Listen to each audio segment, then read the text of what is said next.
हाय बच्चों, आज मैं एक बहुत इंपॉर्टेंट टॉपिक के बारे में बात करने वाली हूँ। इनफैक्ट काफी ज्यादा बच्चे बायोटॉनिक पे महाराष्ट्र स्टेट से हैं और वो बच्चे हमेशा ये कहते हैं it could be Maharashtra board, it could be Andhra board, it could be Tamil Nadu board, it could even be Karnataka board. तो स्टेट बोर्ड के जो बच्चे हैं उनको नीट में क्या करना चाहिए, एक बहुत बड़ा सवाल आता है, कैसे नीट की प्रिपरेशन करें। So I am going to be talking about that in a lot of depth. चलिए, तो आज मैं आपको बताती हूँ कि कैसे आपको पढ़ना है सो दैट आपका बोर्ड एग्जाम भी अच्छे से हो जाए और आपका नीट एग्जाम भी बहुत अच्छे से हो जाए।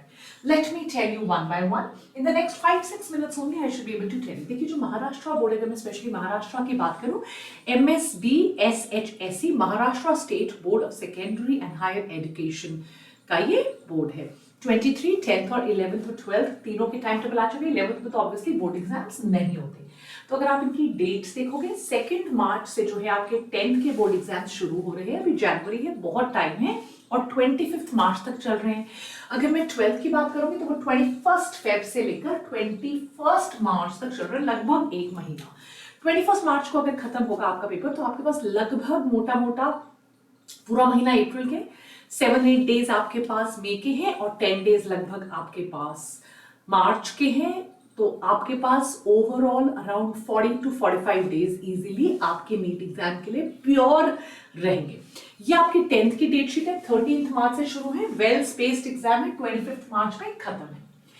अगर मैं आपके 12th की डेट शीट की बात करूं तो 21 के बाद 27 फेब, फिर 1 मार्च। यस, केमिस्ट्री और फिजिक्स के बीच में गैप थोड़ा सा कम है, आपको अभी से मेहनत करना पड़ेगा।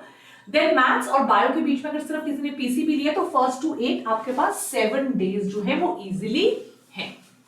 नाउ कैसे पढ़ना है बेटा? देखो, सबसे पहले जो प्रॉब्लम होती है वो ये होती है प्रिपरेशन स्ट्रैटेजी में टाइम एलोकेशन की, स्टडी स्केड्यूल की।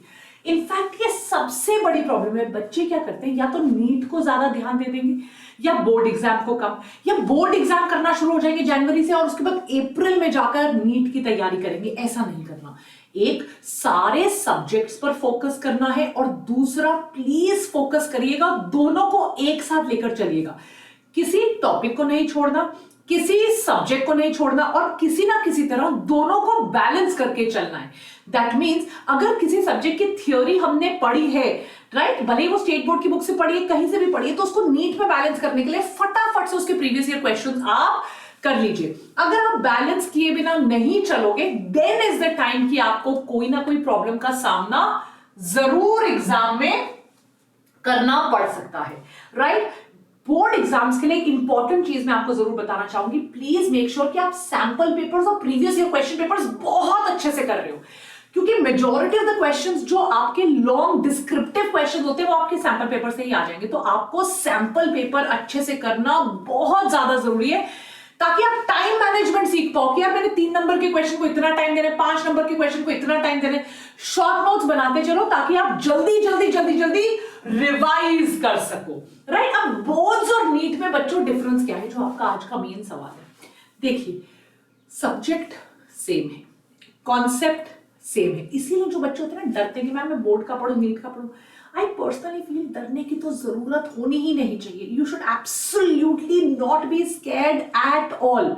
सब्जेक्ट सेम, थ्योरी मतलब डरने की तो जरूरत होनी ही नहीं चाहिए। You should just not be scared at all.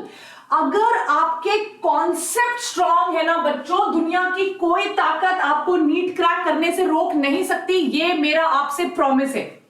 You should just have a very, very, very strong conceptual knowledge. You should be able to study line by line, and then you will rock it. I am telling you this. How do you handle both of them? देखो बच्चों, वैसे भी आपके 8 मार्च तक exam खत्म हो जाएंगे, आपके पास बहुत टाइम रहेगा। बहुत महाराष्ट्र वालों को तो मुझे लगता है यार they have a lot of extra time.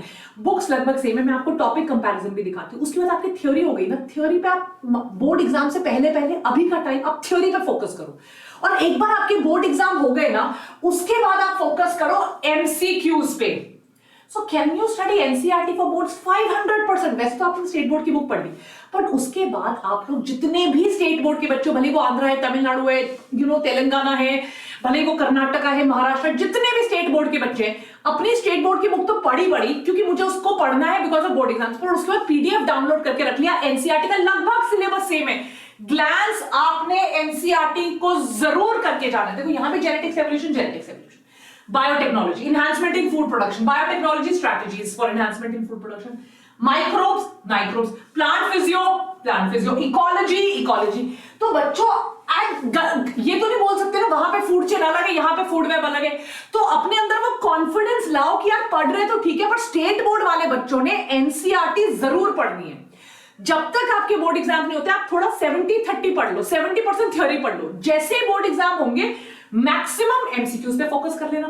देखो animal husbandry, circulation, body fluids, excretion, control coordination, human reproduction, genetic engineering, human health and disease, it is just the same. But most important is board exams को अगर आप NCERT के basis पे करोगे तो यार आप क्रैक कर लोगे। आपने बोर्ड एग्जाम से आपकी थ्योरी स्ट्रांग हो जाएगी, उसके बाद एनसीईआरटी पढ़ो, एनसीईआरटी की लाइंस को अंडरस्टैंड करो और खूब एमसीक्यू करो। No power in the world can stop you from scoring. Yes, all the best. NCERT कैसे डिवाइड करना है टाइम बता दिया, सिलेबस ये मैं। कम ऑन स्टेट बोर्ड वालों, Biotonians, my Biotonic army, we have to rock. Take care, bye.